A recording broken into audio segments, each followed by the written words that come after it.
പുതിയ ക്ലാസ്സിലേക്ക് ഏവർക്കും സ്വാഗതം. ഇന്ന് നമ്മൾ കാണാൻ പോകുന്നത് മോഡൽസ് ആണ്. മോഡൽസ് എന്ന് പറയുമ്പോൾ തന്നെ നമ്മുടെ മനസ്സിൽ ഓടിയെത്തേണ്ട ഒരു കാര്യമുണ്ട്. മോഡൽസ് എന്ന് പറഞ്ഞാൽ അത് നമ്മൾ ഓക്സിലറീസ് ആയിട്ടാണ് സാധാരണ ഉപയോഗിക്കുന്നത്. ഓക്സിലറീസ് എന്ന് പറഞ്ഞാൽ എന്താണ്? ഹെൽപ്പിംഗ് വെർബുകൾ. അപ്പോൾ മോഡൽസിനെ നമ്മൾ ഹെൽപ്പിംഗ് വെർബായിട്ടാണ് യൂസ് ചെയ്യുന്നത്. എന്തായിട്ടാണ് യൂസ് ചെയ്യുന്നത്? ഒരു വെർബിനെ ഹെൽപ്പ് ചെയ്യാൻ വേണ്ടിയിട്ടാണ് നമ്മൾ മോഡൽസിനെ ഉപയോഗിക്കുന്നത്. നമുക്ക് മോഡൽസ് അറിയാം, പലതരം മോഡൽസ് ഉണ്ട് അല്ലേ? അപ്പം ക്യാൻ ഉണ്ട്, മസ്റ്റ് ഉണ്ട്, തന്നെ വുഡ് ഉണ്ട്, വില്ലുണ്ട്, ഷാലുണ്ട്, അങ്ങനെ ഒത്തിരി അധികമുണ്ട്. അതിലെല്ലാം യൂസേജസ് ഒക്കെ തന്നെ വളരെയധികം ഡിഫറെൻ്റ് ആണ്. അതിൻ്റെ യൂസേജ് അറിഞ്ഞാൽ മാത്രമേ നമുക്ക് അതെവിടെ കറക്റ്റായിട്ട് യൂസ് ചെയ്യണമെന്ന് അറിയത്തുള്ളൂ. അപ്പം അതിലേക്ക് കടക്കുന്നതിന് മുമ്പായിട്ട് നമ്മൾ കാണേണ്ട ഒരു കാര്യം എന്ന് പറഞ്ഞാൽ നമുക്ക് എങ്ങനെയാണ് മോഡൽസിനെ യൂസ് ചെയ്യാൻ പറ്റുന്നതെന്നാണ് നമ്മൾ ഇന്നത്തെ ക്ലാസ്സിൽ കാണുന്നത്. മോഡൽസിന് ഒരിക്കലും നമ്മൾ ING ഫോമോ ED ഫോമോ എഴുതത്തില്ല. ക്യാൻ എന്നുള്ളൊരു വാക്ക്, അതിൻ്റെ അകത്ത് ING നമുക്ക് ചേർക്കേണ്ട കാര്യമില്ലല്ലോ, ED ചേർക്കേണ്ട കാര്യമില്ല. അപ്പം അത് എന്താണ്, ഒരിക്കലും നമ്മൾ മോഡൽസിൻ്റെ കൂടെ കണ്ടിന്യൂസ് ടെൻസോ അല്ലെങ്കിൽ പാസ്റ്റ് ടെൻസോ പെർഫെക്റ്റ് ടെൻസോ ഒന്നും തന്നെ നമുക്ക് ആവശ്യമായിട്ട് വരത്തില്ല. മൂന്നാമത്തെ കാര്യം എന്ന് പറഞ്ഞാൽ they don't add yes or es to the third person singular form. ഒരു കാരണവശാലും നമ്മളുടെ മോഡൽസിൻ്റെ കൂടെ എസ്സോ ESO ഒന്നും തന്നെ ചേർക്കേണ്ട കാര്യമില്ല. അല്ലാതെ തന്നെ അതിൻ്റെ ബേസ് ഫോമിലാണ് നമ്മൾ എപ്പോഴും യൂസ് ചെയ്യുന്നത്.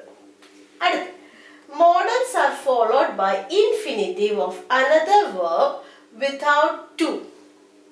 നമ്മൾ ഇൻഫിനിറ്റീവ് എന്ന് പറയുന്നത് 2+ വെർബ് അല്ലേ, ടു അതിൻ്റെ കൂടെ ഒരു വെർബും കൂടി ഇട്ടാലാണ് നമ്മൾ ഇൻഫിനിറ്റീവ് ഉണ്ടാക്കുന്നത്. പക്ഷേ മോഡൽസിൻ്റെ കൂടെ നമ്മൾ അങ്ങനെ ചേർക്കേണ്ട കാര്യമില്ല. അടുത്ത questions can be formed without do does did. ഇപ്പം നമ്മൾ ഈ ക്വസ്റ്റ്യൻസ് ഫ്രെയിം ചെയ്യാനായിട്ട് നമ്മൾ മോഡൽസിനെ ഉപയോഗിക്കാറുണ്ട് അല്ലേ? യെസ് ഓർ നോ ക്വസ്റ്റ്യൻസ് എഴുതാൻ പറ്റും ഒക്കെ നമുക്ക് ഈ ഒരു മോഡൽസ് ഉപയോഗിച്ച് ചെയ്യാനായിട്ട് സാധിക്കുന്നത്. സാധാരണ നമ്മൾ യെസ് ഓർ നോ ക്വസ്റ്റ്യൻസിൻ്റെ അകത്തൊക്കെ ഡുവോ ഡസോ ഡിഡോ നമ്മൾ യൂസ് ചെയ്യും അല്ലേ? പ്രസന്റ് ടെൻസ് ആണെങ്കിൽ ഡൂവും ഡസും യൂസ് ചെയ്യും, പാസ്റ്റ് ടെൻസ് ആണെങ്കിൽ ഡിഡ് യൂസ് ചെയ്യും. അപ്പൊ ഇവിടെ ഡൂവും ഡസ് എന്ന് പറഞ്ഞാൽ ഇത് നമ്മൾ പ്ലൂറലിന്റെ ഡു നമ്മൾ പ്ലൂറലിന്റെ കൂടെ യൂസ് ചെയ്യും, ഡസ് നമ്മൾ സിംഗുലറിന്റെ കൂടെ യൂസ് ചെയ്യും. അപ്പൊ ഇതൊക്കെ നമുക്ക് അറിയാവുന്ന കാര്യമാണ്. പക്ഷേ ഈ മോഡൽസിന്റെ കൂടെ നമ്മൾ ഇതൊന്നും യൂസ് ചെയ്യേണ്ട കാര്യമേ ഇല്ല.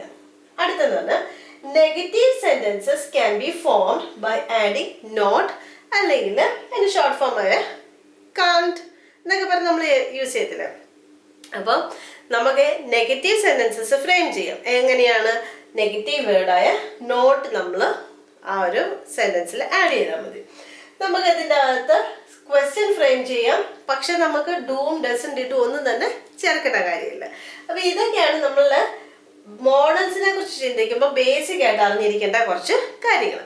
അപ്പം നമ്മൾ അടുത്ത ക്ലാസ്സിൽ നമ്മൾ എന്തൊക്കെ പഠിക്കാൻ പോകുന്നത്, ഇത് എവിടെ ഉപയോഗിക്കാം, എങ്ങനെ ഉപയോഗിക്കാം എന്നുള്ളതെല്ലാം ഡീറ്റെയിൽ ആയിട്ട് നമ്മൾ അടുത്ത ക്ലാസ്സുകളിൽ പഠിക്കുന്നതായിരിക്കും. അപ്പോൾ പുതിയ ഒരു ക്ലാസ്സുമായിട്ട് വേഗം തന്നെ വരുന്നതായിരിക്കും. ഇതുവരെ ചാനൽ സബ്സ്ക്രൈബ് ചെയ്തിട്ടില്ലെങ്കിൽ ചാനൽ ഒന്ന് സബ്സ്ക്രൈബ് ചെയ്യുക, തൊട്ടടുത്തുള്ള ബെല്ലൈക്കൺ കൂടി എനേബിൾ ചെയ്യുക. വീഡിയോ ഇഷ്ടപ്പെട്ടാൽ ലൈക്ക് ചെയ്യുക. നിങ്ങളുടെ സംശയങ്ങളും നിർദ്ദേശങ്ങളും എല്ലാം തന്നെ നമ്മുടെ കമൻറ്റ് ബോക്സിൽ കമൻറ്റ്സ് ആയിട്ട് ഇടുക. അപ്പോൾ പുതിയ എപ്പിസോഡായിട്ട് വേഗം തന്നെ വരുന്നതായിരിക്കും. ബൈ.